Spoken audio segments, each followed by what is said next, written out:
تشوفه وهو بيتكلم في البرنامج بتاعه تقول جوارديولا، تشوفه وهو بيدرب في الملعب تقول رجب طيوزة. خسارة كارثية للإسماعيلي أمام حرس الحدود بقيادة ميدو للمباراة الثالثة على التوالي.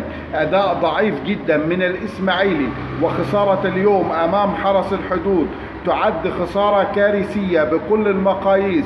أحمد حسام ميدو وهو بيتكلم وهو بيقدم برنامجه يحسسك إنه جوارديولا، يحسسك إنه يورجن كلوب، ولكن بكل أسف وهو بيدرب ملوش أي بصمة مع الفريق.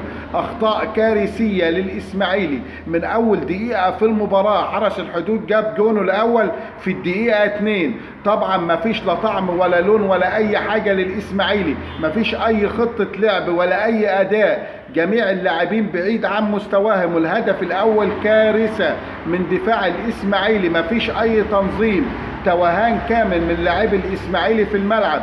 الإسماعيلي مش عارفين عاوز ينزل درجة تانية السنة دي ولا إيه.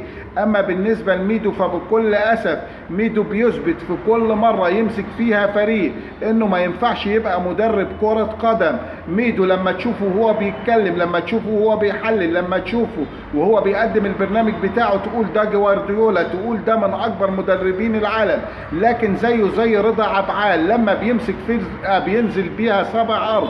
كلنا شفنا رضا عبعال نزل بطنطا فين، وشفنا ميدو قبل كده هبط وادي دجله درجه تانية، والان ماسك الاسماعيلي 3 مباريات على التوالي. ملوش اي بصمه ولا اي اداء ولا اي علامه، وخسر امام فريق حرس الحدود. طبعا فريق حرس الحدود فريق اقل من المتوسط المستوى. الاسماعيلي المفروض عنده لعيبه افضل وانه يؤدي اداء افضل من كده، ولكن من اول ثانيه في الماتش تحس ان الاسماعيلي وميدو هيخسروا المباراه. رجاء الاشتراك في قناتي وتفعيل الجرس عشان يوصلكم مني كل جديد. شكرا.